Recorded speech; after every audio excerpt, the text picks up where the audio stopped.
শুধু মহিলাদের জন্য আলাদা মসজিদ করার সহি দলিল কি? সহি তো দূরের কথা, জাল দলিলও তো নাই, জাল দলিলও নেই। মাস দুয়েক আগে আমি জার্মানিতে গেছিলাম, ইউরোপের।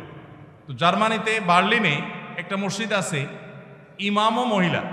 ইমাম কি? মহিলা। ভাইরা আমার, মেয়েদের জন্য মসজিদে না এসে বাসায় 5 ওয়াক্ত নামাজ পড়া উত্তম, এ ব্যাপারে কোনো দ্বিমত আমাদের মধ্যে নেই। ওয়াবুয়ুতুহুন্না খায়রুল লাহুন্না।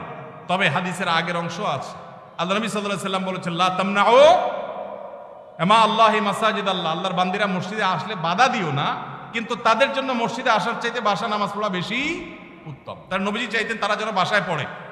মসজিদে দিনই কোনো প্রোগ্রাম, কোনো বিশেষ কারণে যদি আসে, দিনই এলেম অর্জন করার জন্য আসে, তাহলে ফিতনামুক্ত সেই পরিবেশ থাকলে আসবে, আর না হলে সেটাও বাসা বা অন্য অঙ্গনে হবে। আর পাবলিক প্লেসে যে মসজিদগুলো, শহরের মসজিদগুলো, মহিলারা বাজারে ডাক্তার দেখাইতে বিভিন্ন কারণে আসে, সেগুলো তো অবশ্যই মেয়েদের নামাজের ব্যবস্থা থাকা দরকার।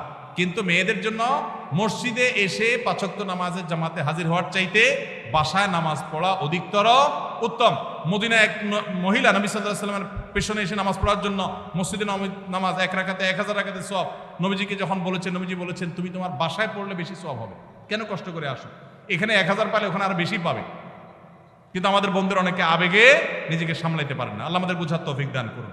তাহলে মেয়েদের বাসায় নামাজ পড়া উত্তম, কিন্তু শহরে পাবলিক প্লেসে মেয়েদের নামাজের জায়গা না থাকার কারণে বহু পর্দানসীন, বহু নামাজি মেয়েরা ওয়াক্ত চলে যায়, নামাজ পড়তে পারে না। ডক্টর খন্দকার আব্দুল্লাহ জাহাঙ্গীরউল্লাহ বলতেন, আমাদের মা বোনরা বাসায় অবস্থান করবে, প্রয়োজনে বের হবে, এটাই শরিয়ার নির্দেশ। কিন্তু আমাদের মা বোনরা যে কোনো কারণে বাইর হয়ে গেছে, এখন যদি বলেন যে নামাজ পড়তে দিব না, বাসায় যাওয়া ছাড়া পড়বে না, তাহলে কাজা হবে, তাহলে সেটা তো তার জন্য ক্ষতিকর হবে।